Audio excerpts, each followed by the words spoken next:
반갑습니다. 자, 오늘은 정권투자상담소 4강 18번 한번 보죠. 보면 시계를 모양의 아리마 모양이 있고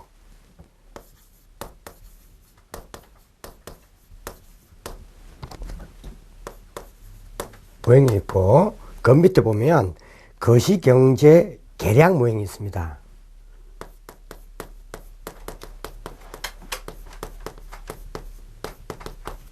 모양이 있는데 특히 요 아리마 모양 요 부분 자체가 최근에 시험에 한 번씩 잘 나오고 있습니다. 한번 체크해 두시기 바랍니다.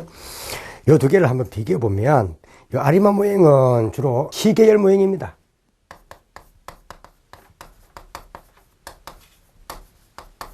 시계열 모양이고 시간을 쭉 관측하면서 이 모양을 다시 만들어내는 거죠. 근데 거시경제 계량 모양은 경제 이론의 바탕을 둔 모양이에요. 이론의 바탕을 둔 모양이에요. 그리고 저 아리마 모양은 변수의 시계열 자료를 이용하여 예측합니다. 변수의 시계열 자료. 여러 시간을 쭉 넣은 자료 있죠? 이 시계열 자료. 자료를 이용해가지고, 저는 예측을 하는 거예요.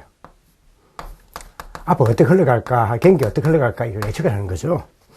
그래서 주로 이 건수는 시계열이니까 시간을 쭉 분석하다 보니까, 이 자체는 주로, 이거는 시간 영역 접근 방법이다, 있었죠. 시간 영역 접근 방법이다, 이렇게 쓰죠. 그런데 요 경제 계량 모양에 보면 요 모양은 주로 이 경제 이론의 바탕을 둔 모양이고, 그다음에 특히 모양에서 요 모수를 추정하는 겁니다. 추정 하는 것으로서 이 내용이 되겠습니다. 그런데 아리마 모양 자체는 이걸 쭉 시간을 보면서 이걸 예측을 해가 하는데, 주로 이것은 보통 우리가 기대값과 주로 이 기대값은 평균 기대죠. 평균 기대값과 주로 분산을 이용해서 푸네요. 분산을 이용해서 푸냅니다. 그러다 보니까 요 자체는 주로 평균과 주로 분산 따지다 보니까 혹시 보통 2년간의 새로운 자료가 첨가되더라도 뭐 1년이라든지 1년 또는 2년간 자료가 새로이 추가되어도 이 자체는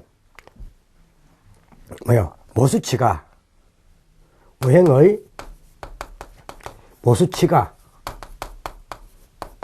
크게 변동되지 않습니다. 이 말은 모형을 바뀐 모형을 자주 변경시킬 필요가 없다 이 말이에요. 변경시킬 필요가 없다 이 말이죠. 필요가 없다 이 말이에요.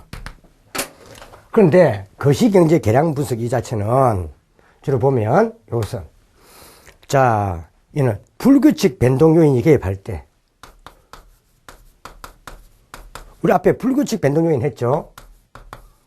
변동 요인. 이게 뭐예요? 앞에 전쟁 이런 것들.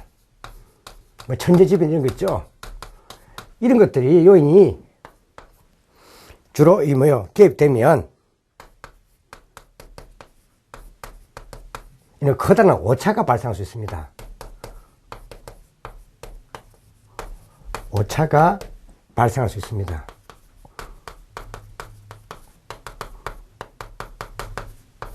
있다는 거죠.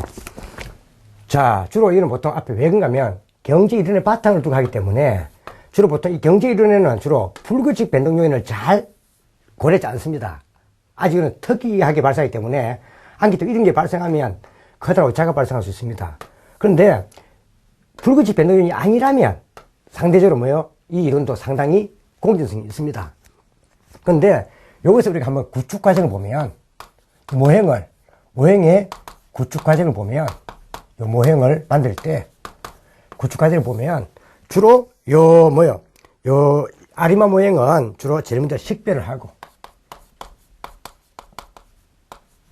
그 다음 추정을 한다. 그 다음 한번 쓰는가 하고 검증을 해보고 모형이 잘 되는가 안 되는가 검증을 해보고 그 다음 요 검증된 모형으로 이제 경기를 예측한다는 거죠. 하는데 요 거시경제 모형은 이거는 주로 요 앞에 경기에 나와 있는 요 규정을 이용합니다. 그래가지고 규정을 하고 그 다음 이제 규정 보면서 다시 추정을 해내죠. 하고 그 다음 이걸 다시 이제 검증을 해봅니다. 검증 어떠한가 검증을 해보고 그 다음에 다시 이제 이거 우리가 시뮬레이션이 모의 실험이죠. 시뮬레이션으로 본다는 거죠. 시뮬레이션 모의 실험으로 본다는 거죠. 시뮬레이션 이런 방법에 의해서 간다는 게 차이가 있습니다. 근데 이 시험은 차이를 묻는 이 면보다 주로 요 좀 자료가 많은 주로 아리마 모형 요 자체를 갖고 많이 내기 때문에 요걸 위주로 좀 정리해 주시기 바랍니다. 자, 한번 봐보죠. 자, 이 자체, 요 아래 모형 자체 나와 있는 이게 우리가 18번이고, 거시경제 모형 나와 있는 이게 19번이죠. 그 나머지 가정 같은 건 간단히 봐두시고, 주로 요 위주로 봐두시면서, 요즘 시험에 조금 특히 잘 봐야 될 부분들은 요 부분, 요 부분하고, 그 다음에 요 부분 조금 잘 봐두시기 바랍니다. 시험 칠 때 봐두시면 되겠습니다. 자, 18번. 시계열 모형의 아리마 모형에 관한 설명으로 옳지 않은 것은 아리마 모형은 AR 이 자체 앞에 있는 R이 AR은 자기 회기를 말하고 I는 적분, 그 다음에 MA는 이동 평균 이 세 가지의 필터를 모두 사용하여 이를 통해 요 모수를 추정해내는 겁니다. 추정하는 겁니다. 그 다음 내생 변수와 외생 변수의 도입 없이 이쪽 부분이죠. 도입 없이 변수의 과거치와 교란 항만으로 모형을 설정할 수도 있고 아리마 모형은 시계열에 1년 또는 2년간 자료가 새로이 첨가된다 하더라도 모형의 모수치가 크게 변하지 않습니다. 않는다는 장점이 있습니다. 그 답은 변할 수 있다 했기 때문에 답은 3번이 틀렸습니다. 자, 요 부분이 정답이었죠. 변동하지 않는다는 것 봐두셔야 되겠습니다.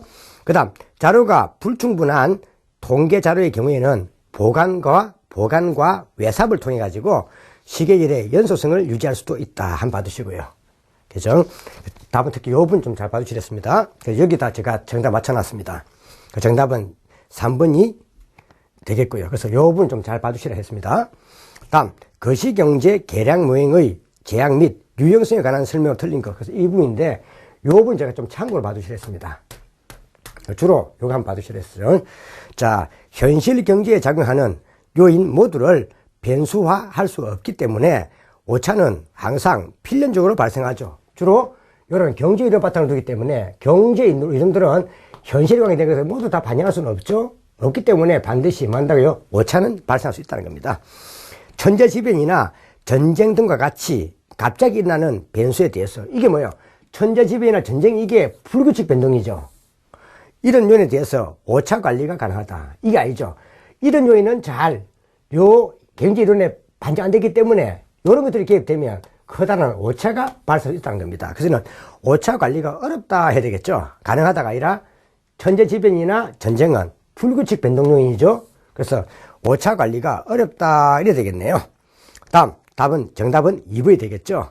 정립된 이론적 근거에 바탕을 두기 때문에 이론적 근거에 바탕을 두기 때문에 오차에 대한 좀 통계학적으로 관리는 가능합니다. 그 다음 경제 구조 전체를 파악함에 있어 주요 경제 변수들의 일관성과 동시성을 유지할 수 있다. 이건 좋습니다. 특히 이 부분 봐두겠습니다. 천재지변, 전쟁, 불규칙 변동 요인이 개입되는 이것만큼은 오차 관리가 어렵다는 것 봐두시겠습니다. 그 정답은 2번이 되겠죠. 그래서 특히 이 부분도 한 번씩 보면 요즘 아리마 모형을 시험 놓기 때문에 한번 봐두셔야 됩니다. 그래서 요까지를 하면 이제 오늘 요 경기 분석 파트는 끝나겠습니다. 자, 이제 봐야 될 부분은 제2장 기본적 분석에 들어가도록 하겠습니다. 제2장.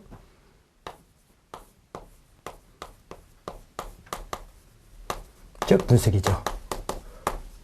그럼 앞시는 여기까지가 시험에 8문제라는 겁니다. 8문제인데 앞에 한번 쭉 정리를 해보고 나니까는 많이 되는 건 아니죠. 요 위주로 해서 제가 한번 쭉 봐두시란 겁니다. 자, 지금부터 이제 우리가 제2장 기본적 분석에 들어가는데, 요 기본적 분석이 시험에 또 7문제가 나와요. 7문제. 자, 이 부분도 제가 좀, 요 파트뿐 아니라, 앞으로 제가 연관된 부분까지도 관계되는 부분들은 좀 봐두시라고 할 겁니다. 자, 점검 분석은 기본적 분석과 기술적 분석 및 포트폴리오 분석으로 분류된다. 다음 중 기본적 분석과 기술적 분석의 설명으로 옳지 않은 것은, 자, 기본적 분석하고 기술적 분석 이 내용은 여기뿐 아니라 좀 뒤에 가면은 우리가 금융이라든지 이런 부분에서도 이게 많이 나오는 부분이에요. 많이 나오는 부분이기 때문에 그 밑에 해설에 기본적 분석과 기술 분석의 요 비교는 한번 여러분들이 좀 체크해 두셔야 됩니다. 다 연관되어 있기 때문에 봐두셔야 됩니다. 우리가 기본적 분석이 있고, 기술적 분석이 있습니다. 주로 요 기본적 분석은 주로 기업에 나와 있는 주로 이 재무제표, 재무정보를 주로 활용합니다. 기업체 재무정보 있죠? 여러분 잘 아는 재무제표. 예를 들면 재무상태 변동표라든지 포괄손익계산서라든지 현금 흐름표라든지 이런 기업체에서 발표하는 요 재무정보, 요걸 주로 활용을 합니다. 활용해가지고 과연 요 기업체의 주가가 왜 변동할까 하는 주가 변동의 원인을 파악해냅니다. 주가 변동의 원인을 주로 파악하는 데 초점을 둡니다. 주가 변동의 원인을 가져오는 이게 기업의 바로 내재 가치라는 거예요. 내재 가치. 주가 변동의 원인은 내재 가치고, 주가는 뭐겠습니까? 보통 시장에서 결정되는 거니까, 이거는 시장 가치라는 거죠. 그래서 기업체가, 기업의 요 주식이 외부의 시장에서 발생하는 요 주가가 왜 변동하는가 하는 것을 기업체의 재무 정보를 바탕으로 했고, 이 내재 가치를 바탕으로 해갖고 이걸 풀어내는 겁니다. 그 다음에 이때 이 자체는 정부는 내재 가치를 분석해가지고 하는데, 요 내재 가치는 주를 분석해가지고 주로 매매 종목을 선정합니다. 종목을 선정을 합니다. 예를 들면 내가 지금 A 주식을 살 것인가, B 주식을 살 것인가, 요것을 분석한다 이 말이에요. 그래서 매매 종목을 볼 때 지금 이 기업체의 주식이 과소평가되어 있으면, 과소평가되어 있으면은 요 주식을 매입을 하고, 요 주식이 내가 보유하고 있는 주식이 이 주식이 과대평가되어 있으면, 시장에서 비싸게, 내재 가치보다 비싸게 팔리는 게 과대평가죠. 되어 있으면 이 주식을 만다고요? 자, 매각을 하는 겁니다. 그래서 지금 현재 요 매매 종목을 선정하는 거예요. 내가 어떤 주식을 살까, 어떤 주식을 팔까, 이런 매매 종목을 선정하는 거예요. 자, 그래서 주로 이 분석의 유행으로는 주로 앞에 뒤에 가면 거시경제 분석이라든지 경제 분석이라든지 또는 뒤에 가면 우리가 산업 분석이라든지 주로 우리가 기업 분석, 이런 내용들이 있습니다. 주로 우리가 보통 공부할 방법은 주로 기업 분석 위주로 공부할 겁니다. 물론 처음에는 경제 분석도 있겠지만 주로 기업 분석 위주로 시험 많이 나오죠. 그 다음에 기술적 분석은 이게 아니라, 자, 과거 요 시장에서 과거 주가 및 요 주식의 요 거래량을 분석합니다. 거래량을 어떻게 변동하는가, 이걸 갖다가 변동 양상을 분석합니다. 분석을 해가지고 요것은 이제 앞으로 미래 시장 동향, 이나 또는 이 주가를 예측하는 겁니다. 주가 예측을 해가지고 내가 지금 현재 언제 주식을 어느 시점에 주식을 사고 팔 것인가 하는, 이거는 매매 시점을 선정하는 겁니다. 즉 추세 시기를 분석하는 거예요. 시기 분석. 내가 지금 이 주식을 살까 팔까, 좀 이따 살까 팔까, 이걸 분석하는 거예요. 그러니까 말 그대로 타이밍, 즉 매매 시점을 선정하는 거예요.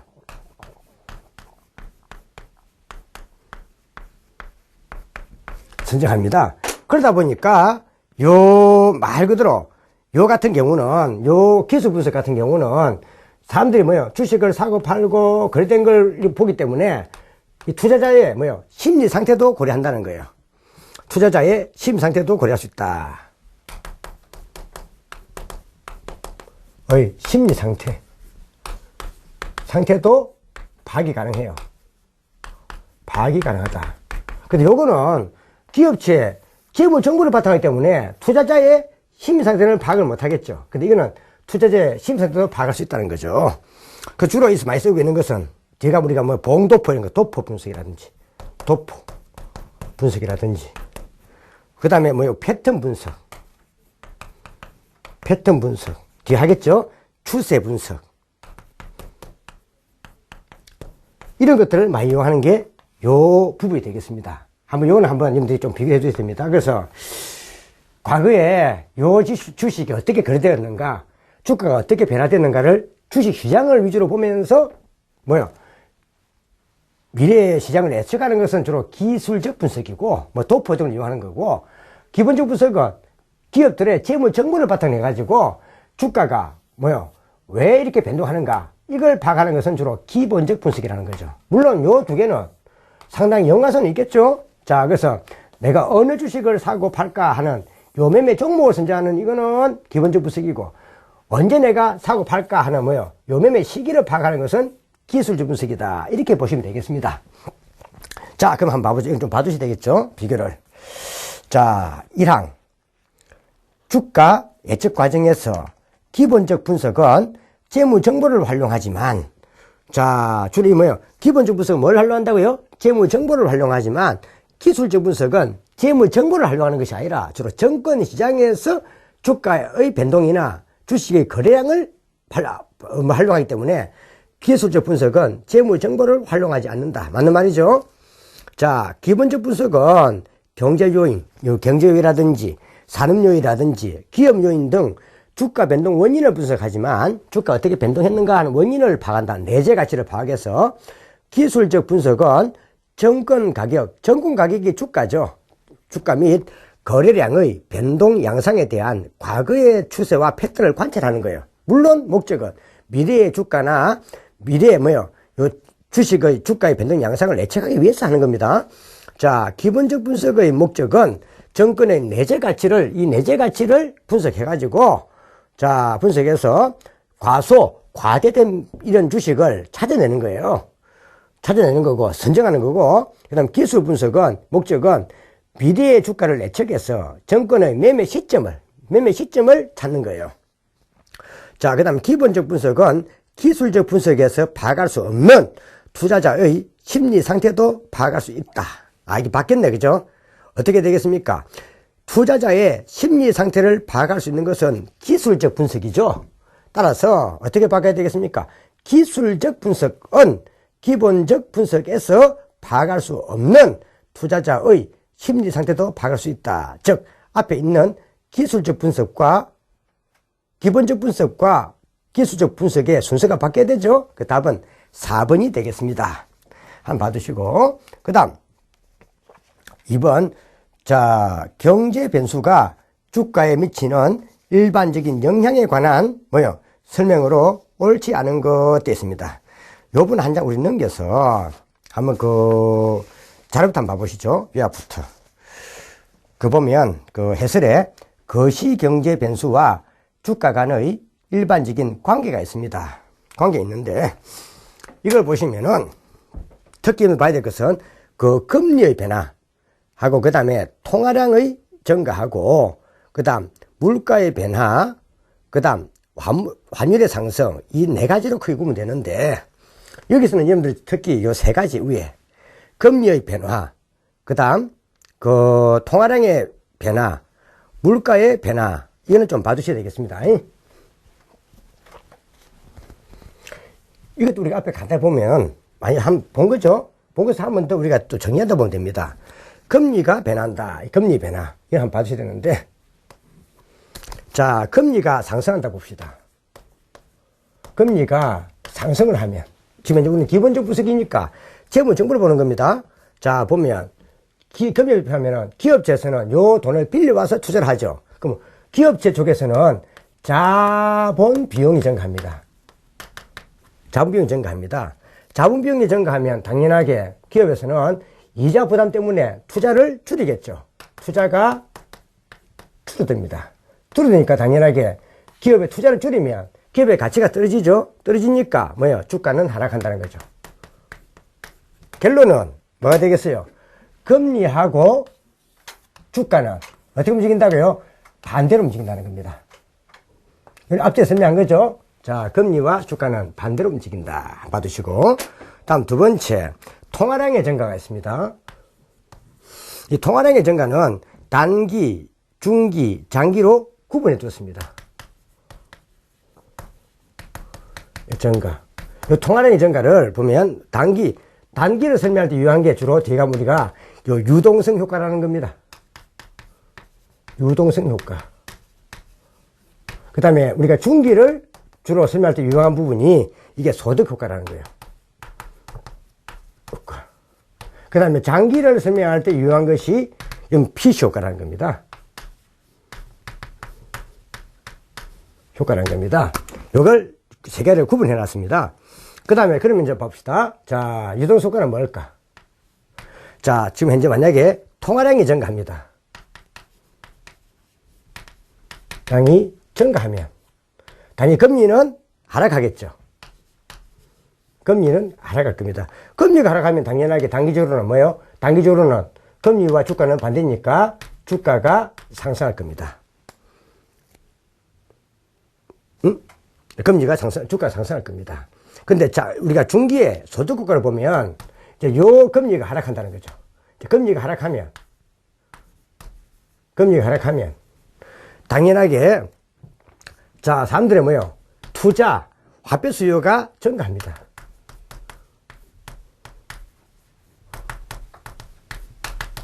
수요가 증가합니다.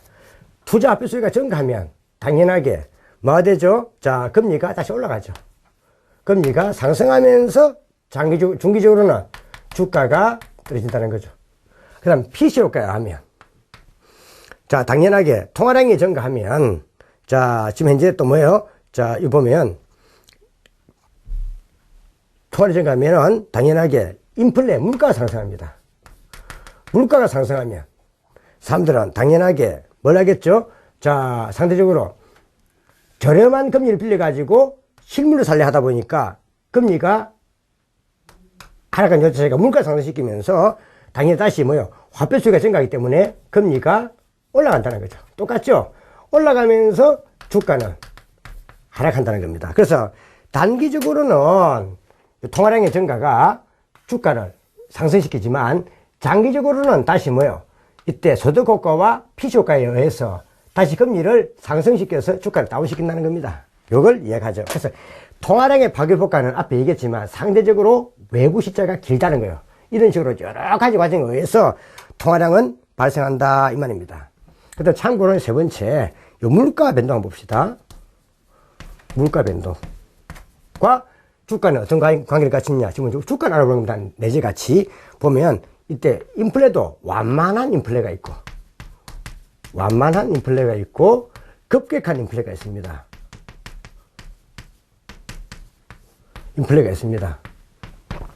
완만한 인플레가 발생하면 기업은 우리 상품의 값이 올라가겠구나 해가지고 당연히 기업은 물건을 많이 만들어서 매출이 증가합니다. 매출이 증가해서 그 다음 기업 실적이 올라가면서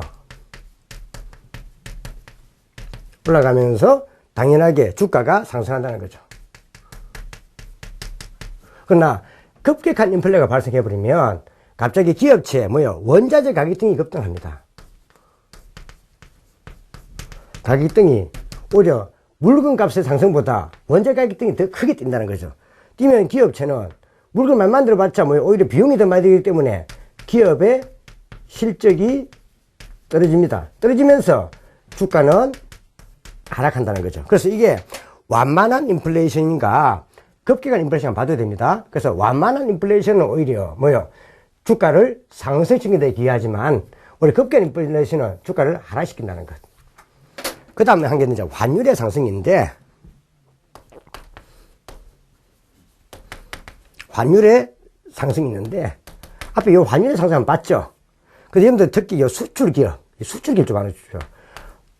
우리가 환율이 변한다 해서 외국에 수출하는 기업만 있는 것이 아니라 내수로서, 그죠?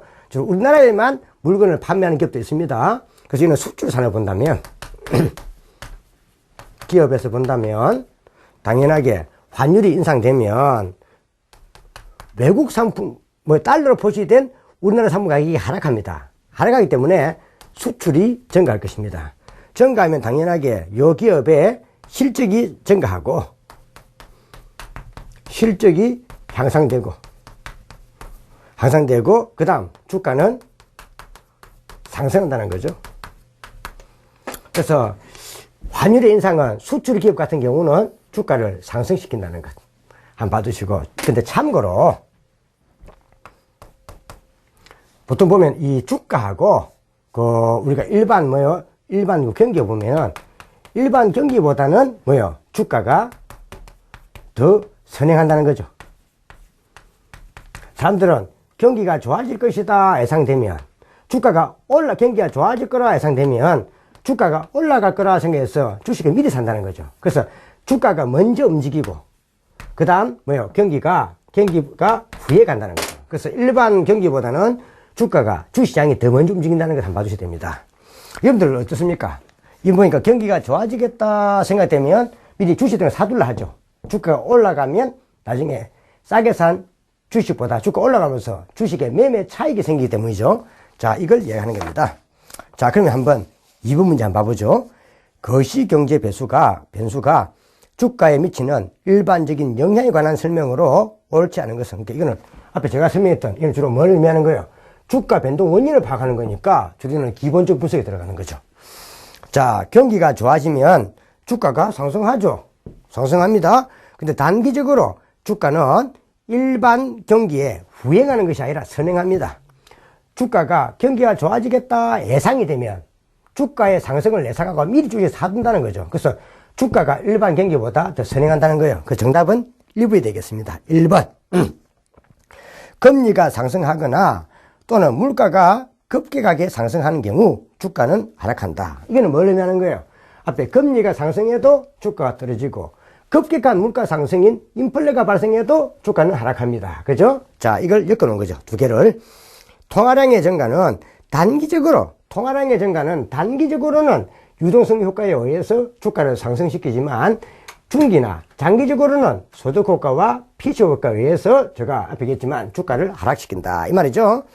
자, 환율이 인상되면 수출 기업의 주가는 이건 환율 하락이네요.